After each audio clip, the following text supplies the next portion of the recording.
So you say you want a soft life. You say you want a life of ease. You say you want to tap into your divine feminine energy. So today we are going to be talking about how to be more magnetic, how to be more receptive of amazing things and opportunities in this lifetime. How do you tap into that soft girl aesthetic? How do you tap into that? So if you are interested in that conversation, then keep watching.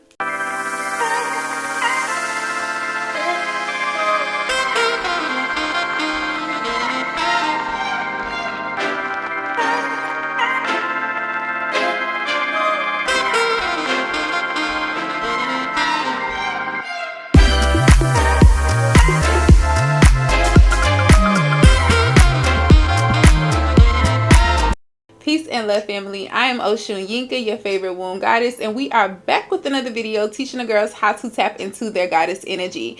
If we are meeting for the first time, welcome in, welcome in. Thank you so much for being here. If you stumbled across this content, then most likely you are ready to tap into your soft girl era, and you have come to the right place. We talk about everything spirituality, divine femininity, and healing womb trauma holistically. So if that's something that you're interested in, make sure that you hit that subscription button and make sure you turn on that notification bell, because we go live every single night talking about important conversations just like this. So you guys, one thing that we talk about and where I hear a lot is the trend of being in a soft girl era. Everybody talks about, I want to be soft. I don't want to have a life of struggle anymore. I don't want to be in survival mode. I don't want to have to do so much. I want to attract more.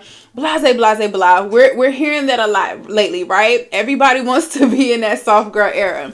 But one thing that I see that a lot of people are not really talking about when it comes to this transition and this shift, that it starts with you, for one, being in a feminine energy, which is more than an aesthetic. That is literally it, energy. It is not an appearance. It is not any of that. It is first an energy that you have to embody.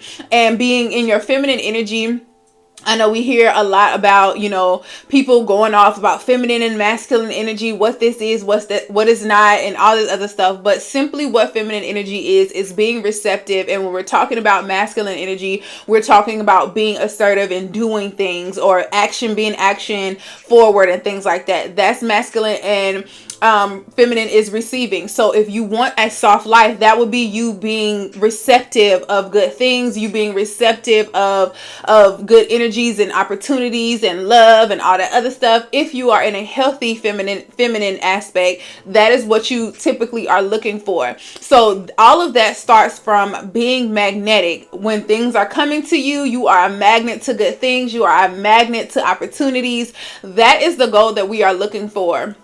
So I'm going to give you 5 ways to tap into your feminine energy and to be more magnetic, so that you can live the life that you deserve, and the life of ease, the life of simplicity that you are aspiring to have.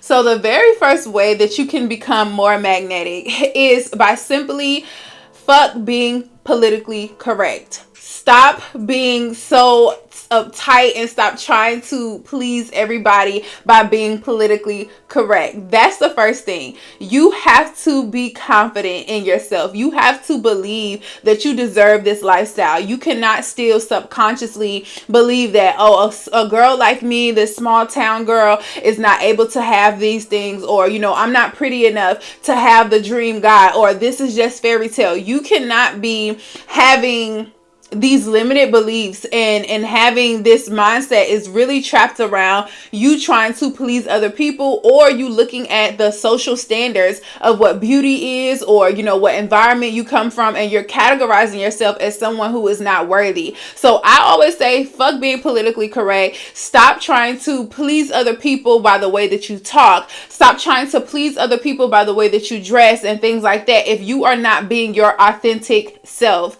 you have to be your authentic self. And I associate people who want to be so correct all the time with you not being your true self. Not to say that you can't genuinely be a person who is conscious of other people's triggers and things like that, because we all should practice empathy. But it gets to a point where it's a little stretched out when you are trapped in corporate America doing something that you don't want to do. You're wearing your hair a certain way because you believe that this is the qualities that make you wifeable.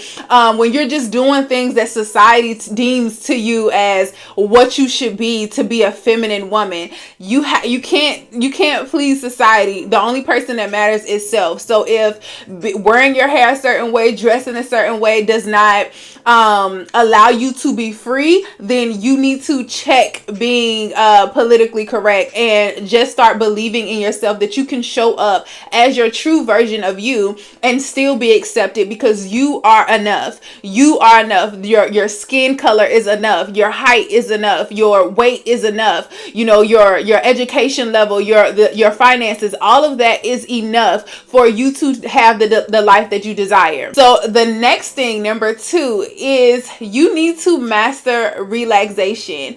Mastering relaxation is so important because a lot of us walk around super, super tense. We were on live last night and we were talking about, I said toward the end of the live, we were talking about sexual trauma. And sorry, you guys, this trigger warning, but that's what we were talking about. Go back and watch that video. It was a very good video, or a very good live stream. But in that video, I was talking towards the end of how to master relaxation, or things that you should do to be more relaxed. We tend to walk around with a lot of stress. So naturally, even in that conversation talking about sexual trauma last night, I noticed that my shoulders, like as I was explaining something, I talk with my hands. So, I typically, raising my shoulders as I talk, or if I'm, excited about something, or if I'm triggered about something, I typically, raise my shoulders. We naturally do. But then I also have to, you'll see within that video how I'll relax my shoulders. And I said it at the end because I wanted them to watch the replay and actually notice, because I know that I was noticeably doing it, because some of the things that I was talking about was low-key triggering myself. But, I noticed that I was tense, so I would drop my shoulders. Knowing how to relax and learning different aspects of what your tension in your body is saying to you will help you to be more magnetic, because you won't be so stressed. If you are so stressed and so tensed up, pretty much look at it as your hands or your fists being closed up. How can you receive anything if you're always uptight? Loosen your butt cheeks, girl. I need you to breathe. I need you to stop, to learn how to notice when your butt cheeks is clenched up. Notice when your kegels are tight. Notice when your forehead is angry. Like a lot of us have, a resting angry face. Like it just looks like you're confused or frustrated all the time. Like relax your eyebrows, drop your shoulders, drop your jawline. If you're not speaking or doing anything, relax your jaws. Be conscious of releasing your tongue from the top of your mouth. Just do a body scan throughout the day and see where you are tense, see where you are not relaxed, and relax your body.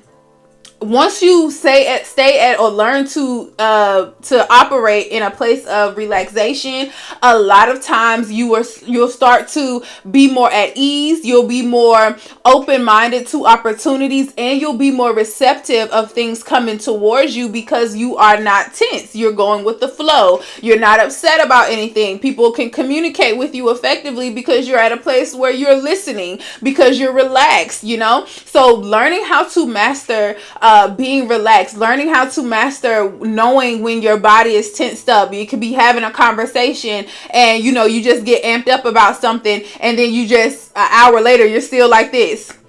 and normal conversation, and the average person is not really going to notice it. But sometimes I have to tell people, relax your forehead. What's going on? Because if I'm like this all day, like it's not really that big of a deal. But being that I've trained myself to be able to identify or feel tension when I'm because I analyze myself a lot, the fact that I can feel tension, I could be like this for maybe 30 minutes to an hour, and then I'll just relax because I'll start to get a headache. If I'm like this for a long time, about 30 minutes to an hour, it really usually isn't an hour, because I'll start to feel tense. Like my neck will start hurting, and I'll start to just start moving my body like this, because I'm like, why am I so tensed up? And usually it's because I've been like this for a little while. So I just drop my shoulders, and it feels like a weight lifted off my shoulders. And you'll be surprised how often like I just I tend to like walk around people. Like if you're close around me, I'll walk around and I'll just do like this.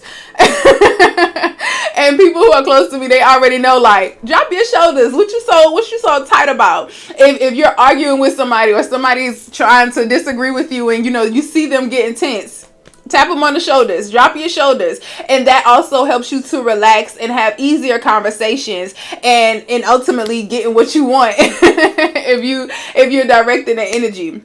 Number 3, the third way to be more magnetic is positioning yourself with success. Positioning yourself in places where you are likely to succeed. So this could be in any area of your life. If you are looking for someone to date, if you're looking for someone who's, high value, or, mature and things like that, successful, you need to be putting yourself in environments where those type of people would be. You're not going to go to the club and look for a high value man. Or do high value men go to the club? I'm pretty sure every now and then, but it's not likely that you're going to find them in the club. You're not going to find them at the hookah bar. You're not going to find them, at McDonald's and things like that. If you want to position yourself to find somebody who's more upscale, or lives a more lavish lifestyle, someone who can take care of you and things like that, then you need to go to maybe like a basketball game or something. Go to like a golf tournament. Go to like a tech conference or something like that. The race car or horse races and things like that. There are a lot of older men are there in those places. Even in like the I forget what it's called, but when you go to the airport, like the skybox in the airport, like the business office that you go in, a lot of high value guys are in there. So positioning yourself in a place where the success will be. Going to, if you want somebody who's more artsy and more creative, like you might want to go to the Home Depot section and go to the garden section. Go to Home Depot to find your manly man, and then go to the garden section to see if he a plant daddy. Okay, if that's something you're looking for. Or going to artistic events, entrepreneur events, whatever you're looking for, put yourself in that position to find what you are looking for. The same thing goes with girlfriends. Like if you're looking for more friends, like a power circle for girlfriends who are interested in the same things that you're interested in, put yourself in positions of going to women empowerment events, going to conferences, going to brunches and things like that. And making sure that you are also going by yourself if you do not have people that you already are with, because it's not likely that we have what we're looking for. If we wouldn't be looking for it if we already have it. So go into these places by yourself. I am not somebody who is like a really big people person. I'm very introverted, but I also go to a lot of places by myself, because I understand that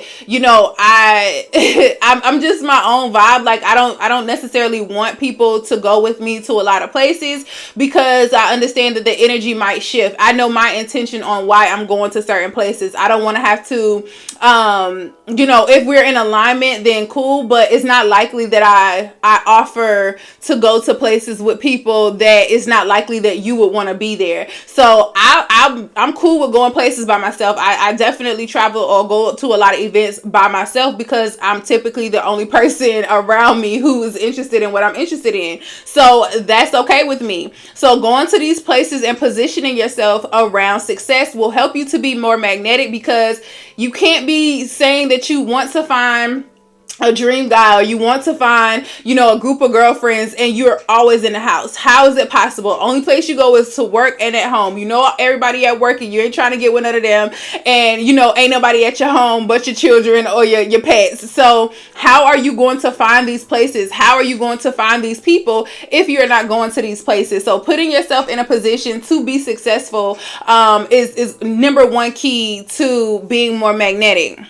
Number four is learning how to receive. So we talked about that right at the beginning. Like, being receptive is the definition of being in your feminine energy. So if you don't know how to receive, then it's not likely that you are going to be magnetic. So be mindful of, when people give you a compliment, are you saying thank you, or are you rejecting the compliment and you're just like, oh, no, girl, like, my nails, they are right, but I need a fill-in. Oh, girl, your hair is cute. Girl, it's dirty. I ain't washed my hair in 2 months. Like, are you able to receive a compliment? If you're not able to receive a compliment, then you need to start there. How are you going to be in a soft girl era if you don't even like people to do things for you? That is very much so masculine. If you are not,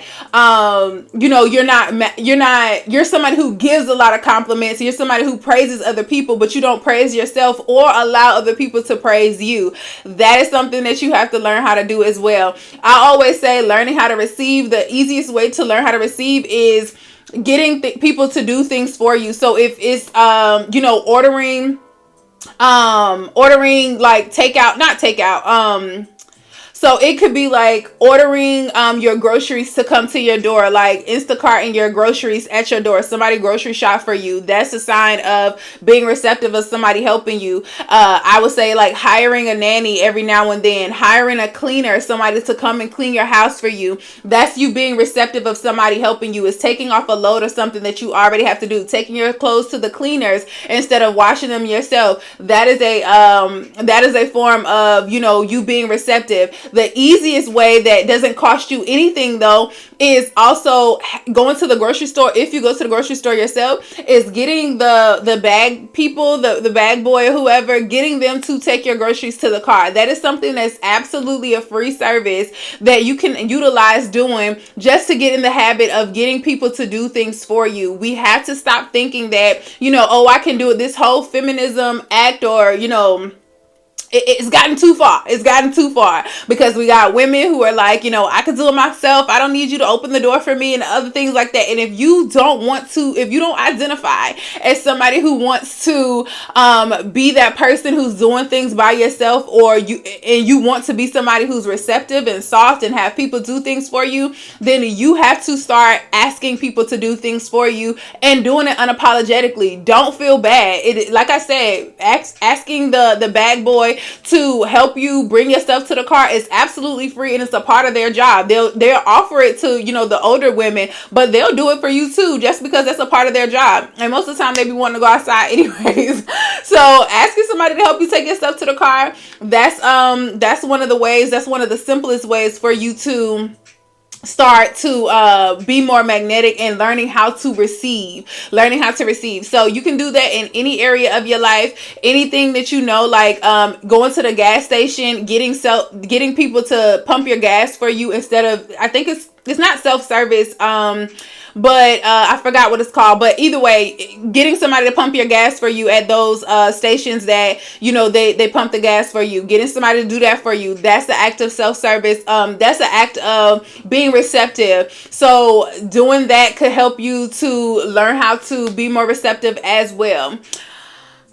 Lastly, number five, the last thing is the part that you guys want to do first, and that's looking the part. So I was debating on whether I wanted to add this as the fifth rule or the fifth strategy, because a lot of people lead with looking the part. Looking the part is very important, but at the same time, it's not the most important thing, because feminine energy, again, is an energy. It's not an aesthetic. A lot of people think just because, I look like I don't do much because I got, the long grippers, I don't look like, my hands are really soft. I don't look like I've lifted a box a day in my life. A lot of people associate that with being super feminine, but it's a lot of women who look that part and they're still super masculine because they don't know how to receive help, and they're just looking for handouts. They're not necessarily reciprocating that energy. Being feminine is more than just some people giving you a whole bunch of stuff. Being feminine is also being nurturing. That's how you reciprocate what people are giving to you. So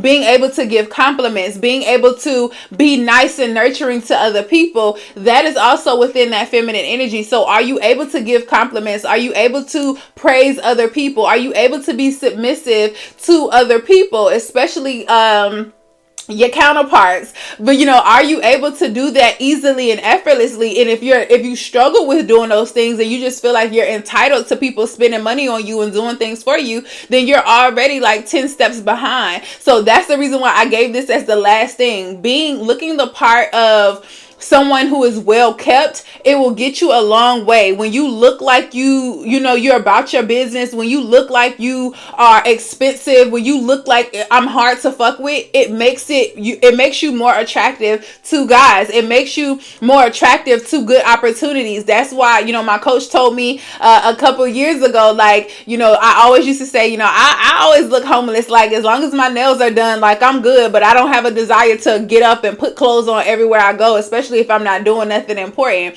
And my coach told me, when you go outside looking homeless, as you say, what are the type of people that you are attracting? And yes, I was attracting guys because guys don't care about the makeup and all the other stuff, but they do care about somebody who looks well kept. They do, especially if you are looking for somebody who is high value or somebody who appreciates you taking time to take time into your appearance. Guys who take care of their appearance, they look at you as like, okay, she matches my fly. Okay, well, she likes to be spoiled. Believe it or not, guys love to provide. A real man loves to provide. A real man wants to take care of you. He wants to buy you nice things. He wants to, make sure that you look the best because you are a reflection of him. So, and the same thing goes with your girlfriends. A lot of people, they don't like, the pretty girl squad because they feel like, a lot of them are mean girls, which that is true. But I do feel like it's a lot of girls that look beautiful who have great personalities because I know them personally. I'm one of them. Like I might be a baddie, but at the same time, I'm very down to earth. I'm very much so approachable. People can talk to me about anything, and I'm not stuck up or anything like that. So you definitely can do both. Like, and the fact that a lot of people look at the pretty girl who got the bust down 30-inch bundles and got the long nails and looks all makeup is always on point and things like that, there's a negative connotation around that. Not to say that you have to do that all the time, because I'm definitely not someone who has my makeup done all the time. I'm definitely not someone who's going to dress up to the T all the time, but I am somebody who is more conscious of how I look when I go out, because I don't know where my next business partner is going to come from. I don't know where my next investor is going to come from. I don't know where my next friend is going to come from. So I need to make sure that I look presentable. And when you approach me, that my energy is going to make you attractive to me anyways. It don't matter what I got on. But once you get to me, you'll come and approach me a different way, because if I look a certain part, you're going to think that, I have some business about myself, which is always what I want to present and how I want to, present myself to the outer world. So, yeah, you guys, I'm going to add a part 2 to this, where I'm going to actually go through a meditation that I do to help me to be more magnetic, especially like right before an event or before I go out networking and things like that. I do this meditation. I'm going to put that in a part 2, so be on the lookout for that. But I hope that this information was helpful for you. Let me know down in the comments if this information was helpful for you, if you've practiced any of these, or if you have any other tips on how you are magnetic and how you attract abundance in your life. Let me know down in the comments. And if you are not subscribed, go ahead and do that, because there are plenty more videos where this came from, and I will see you in the next one. Bye.